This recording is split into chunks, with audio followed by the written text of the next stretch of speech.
हम सब लोगों ने भगवान श्री राम से सीखा, सदियों से उनके चरित्र को पढ़ा।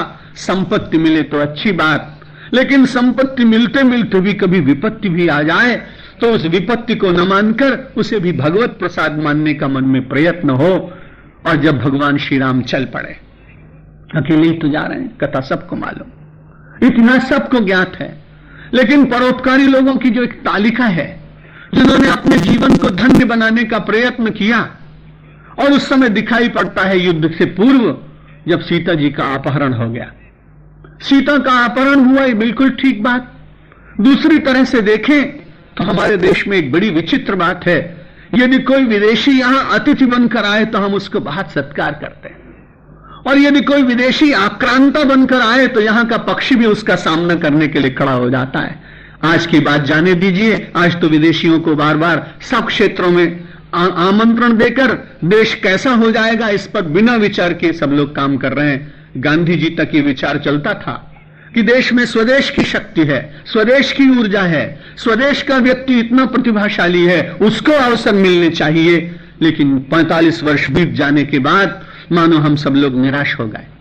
ऐसा लगने लगा कि हमारे भीतर अपनी ऊर्जा नहीं जागी और दूसरों की ऊर्जा लेकर और कहीं भूल से दासत्व की ओर जाने का प्रयत्न तो नहीं हो रहा। इस प्रकार का चिंतन लोगों के भीतर से आज कुंठित होता जा रहा है।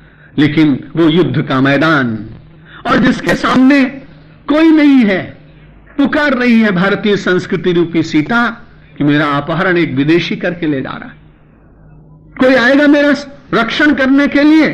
एक पक्षी चिल्ला कर कहता है, रे रे दुष्ट ठाड़ की न होई, अरे निर्भय चले सी न जाने सी मोही। अरे दुष्ट, सीता अकेली इसलिए तू उनको ले जा रहा है?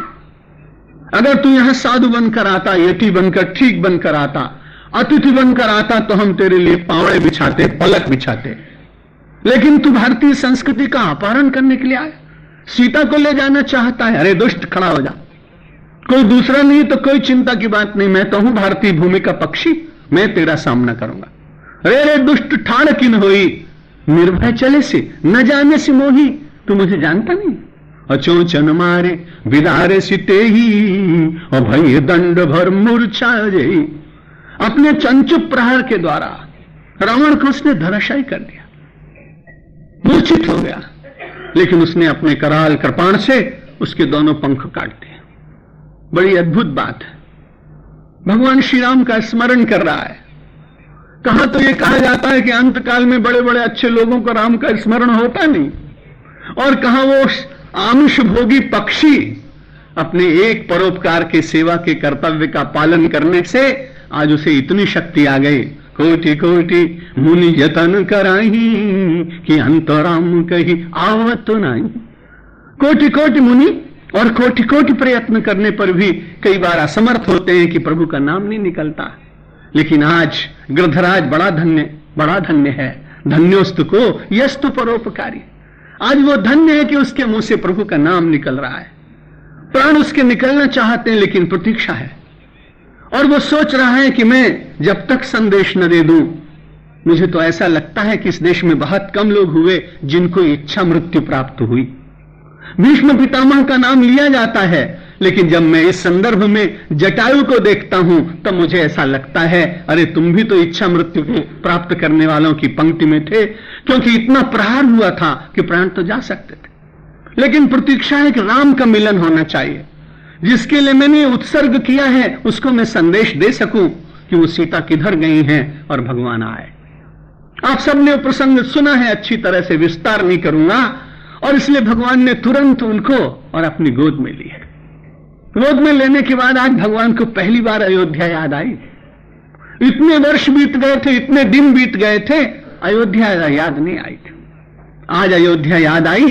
यदि मैं राजकुमार होता तो आज मैं कितने अच्छे अच्छे वस्त्रों की पट्टियां बांधता और इसको जरा भी कष्ट न होने देता, कितने चिकित्सक बुलाता, कितनी इसकी सेवा करता। लेकिन आज राम तो वनवासी है, वलकल वसन है, बांधू तो क्या बांधू। बस अचानक ध्यान आया, राम तुमने इतने वर्षों से जो अपनी जटाएं धारण की थी, इनका उपयोग क्या होगा? राम स्वगत ही अपने मन में विचार करने के बाद जटाएं खोल देते, जटाएं खोलने के बाद गोस्वामी तुलसीदास जी की वो पंक्तियां पढ़िए, उस दृश्य का स्मरण करिए। वनवासी राम वलकल्प पहने, सीता के वियोग का उनके मन पर थोड़ा सा दुख है, परिवार बहुत दूर है, मित्र कोई है नहीं, सहयोगी कोई है नहीं, साथी कोई है नहीं, लेकिन एकाकी राम बहुत प्रसन्न। मन में बड़ा आत्मविश्वास है, क्योंकि उनको एक ही विश्वास है कि मैंने धर्म का आचरण किया है, इसलिए यदि कोई भी ना हो तो भी कभी न कभी ये मेरे धर्म का आचरण मुझे जरूर सहायता प्रदान कराएगा ही। और जब देखा तो देखने के बाद राम जी ने उस जटायु को अपने हाथ में उठाया। आज विचार किया कि कोई बात नहीं, राजकुमार नहीं तो क्या हुआ, वनवासी हूं, जटाएं तो बहुत बढ़ गई हैं। और गोस्वामी तुलसीदास जी की पंक्ति स्मरण करिए, उन्होंने कहा जटायु की धूल जटान सो जारी, जटाओं के द्वारा जटायु की धूल झाड़ी। इतना बड़ा सौभाग्य भला किसी को मिल सका है क्या? एक रामायणी ने तो बड़ा अच्छा अर्थ किया कि भगवान ने उसको अपनी गोद में रखा। रामायण के अलग अलग अर्थ करने का सबको अधिकार। उन्होंने कहा जब भगवान श्री राम ने जटायु को अपनी गोद में लिया तो भगवान विचार करने लगे कि कोई चिंता की बात नहीं, अभी सीता को तो कोई संतान हुई नहीं, लेकिन ऐसा परोपकारी ये है गृध्र जिसे मैं अपनी गोद में बिठाता हूं, यदि कभी आवश्यकता पड़े तो मैं इसे फिर से दत्तक लूंगा, क्योंकि मैंने इसको गोद में बिठाया। अलग अलग अर्थ लोग करते हैं, लेकिन उसके परोपकार की बात देखने वाली है। धन्योस्तु को यस्तु परोपकारी। मानव तो अपने परोपकार की वृत्ति के द्वारा समाज में बहुत बड़ा हित कर सकता है।